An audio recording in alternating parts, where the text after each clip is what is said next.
Hi friends, welcome back to our channel. ಹೊಸ ವಿಷಯದೊಂದಿಗೆ ನಿಮ್ಮೊಂದಿಗೆ ಬಂದಿದ್ದೀನಿ. ಏನಪ್ಪ ಅಂತಂದರೆ ಇದು ಜಾಬ್ ರಿಲೇಟೆಡ್ ಅಲ್ಲ, ರೈತರಿಗೆ ಸಂಬಂಧಪಟ್ಟಿದ್ದು.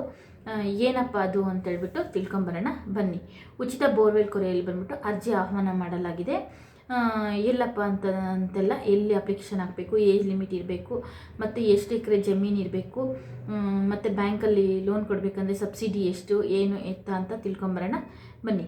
ನಮ್ಮ ಕರ್ನಾಟಕ ರಾಜ್ಯ ಸರ್ಕಾರ ಬಂದ್ಬಿಟ್ಟು ಗಂಗಾ ಕಲ್ಯಾಣ ಯೋಜನೆ ಅಡಿಯಲ್ಲಿ ರೈತರಿಗೆ ಉಚಿತವಾಗಿ ಬೋರ್ವೆಲ್ ಕೊರೆಸಲು ಅರ್ಜಿ ಆಹ್ವಾನ ಮಾಡಲಾಗಿದೆ. ಈ ಯೋಜನೆ ಅಡಿಯಲ್ಲಿ ಬಂದ್ಬಿಟ್ಟು ರೈತರಿಗೆ ಕೊಳವೆ ಬಾವಿ ಕೊರೆಸಲು ಸಬ್ಸಿಡಿ ಮತ್ತು ಆರ್ಥಿಕ ನೆರವು ಈ ಒಂದು ಯೋಜನೆಯ ಮೂಲಕ ನೀಡಲಾಗಿದೆ. ಇದಕ್ಕೆಲ್ಲ ಏನೆಲ್ಲ ಅರ್ಹತೆಗಳು ಬೇಕು, ಏನೆಲ್ಲ ವಿಶೇಷತೆಗಳು ಬೇಕು ಅನ್ನೋದನ್ನು ತಿಳ್ಕೊಂಬರೋಣ ಬನ್ನಿ.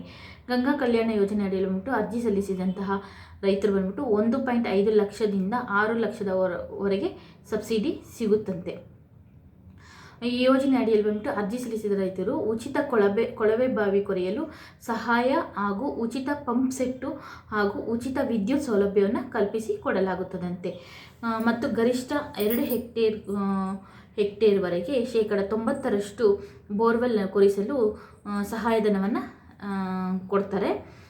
ಮತ್ತು ಪ್ರಸ್ತುತ ಈ ಯೋಜನೆ ಅರ್ಜಿ ಸಲ್ಲಿಸಲು ಬಂದ್ಬಿಟ್ಟು ಯಾರಪ್ಪ ಅರ್ಜಿ ಸಲ್ಲಿಸಬಹುದು ಅಂತಂದರೆ, ಅಲ್ಪಸಂಖ್ಯಾತರ ಸಮುದಾಯಕ್ಕೆ ಸೇರಿದ ಸಣ್ಣ ಹಾಗೂ ಅತಿ ಸಣ್ಣ ರೈತರಿಗೆ ಅರ್ಜಿ ಸಲ್ಲಿಸಲು ಅವಕಾಶವನ್ನು ಕೊಡಲಾಗುತ್ತದೆ. ಈ ಗಂಗಾ ಕಲ್ಯಾಣ ಯೋಜನೆಗೆ ಅರ್ಜಿ ಸಲ್ಲಿಸಲು ಬಯಸುವಂತಹ ಅವ್ರು ಬಂದ್ಬಿಟ್ಟು ಅವ್ರ ಏಜ್ ಲಿಮಿಟ್ ಬಂದ್ಬಿಟ್ಟು 18ರಿಂದ 55 ವರ್ಷದ ಒಳಗಿನವರಾಗಿರಬೇಕಾಗತ್ತೆ. ಇಲ್ಲಿ ಅರ್ಜಿ ಸಲ್ಲಿಸಲು ಅವಕಾಶವನ್ನು ಮಾಡಿಕೊಡ್ತಾರೆ. ಯಾವ ರೈತರು ಅರ್ಜಿ ಸಲ್ಲಿಸಬಹುದು ಅಂತಂದರೆ, ಪರಿಶಿಷ್ಟ ಜಾತಿ, ಪರಿಶಿಷ್ಟ ಪಂಗಡ ರೈತರು ಹಾಗೂ ಅಲ್ಪಸಂಖ್ಯಾತರು ಮತ್ತು ಅತಿ ಸಣ್ಣ ರೈತರು ಈ ಯೋಜನೆ ಅಡಿಯಲ್ಲಿ ಅರ್ಜಿಯನ್ನು ಸಲ್ಲಿಸ್ಬೋದಾಗುತ್ತದೆ. ಇದಕ್ಕೆ ಎಲ್ಲಪ್ಪ ಅಪ್ಲಿಕೇಶನ್ ಹಾಕೋದಂದರೆ, ನಿಮ್ಮ ಹತ್ತಿರದ ಆನ್ಲೈನ್ ಸೆಂಟರ್ಗಳಲ್ಲಿ ಹೋಗಿ ಅಪ್ಲಿಕೇಶನ್ನ ಹಾಕಬೇಕಾಗತ್ತೆ. ಏನಂತಂದರೆ ಗಂಗಾ ಕಲ್ಯಾಣ ಯೋಜನೆ ಅಂತಂದ್ಬಿಟ್ಟು ಅರ್ಜಿಯನ್ನು ಹಾಕಬೇಕಾಗತ್ತೆ. ಈ ವಿಡಿಯೋ ಇಷ್ಟ ಆದರೆ ಲೈಕ್, ಶೇರ್, ಕಮೆಂಟ್ ಮಾಡಿ. ಮುಂದಿನ ವಿಡಿಯೋದಲ್ಲಿ ಸಿಗ್ತೀನಿ.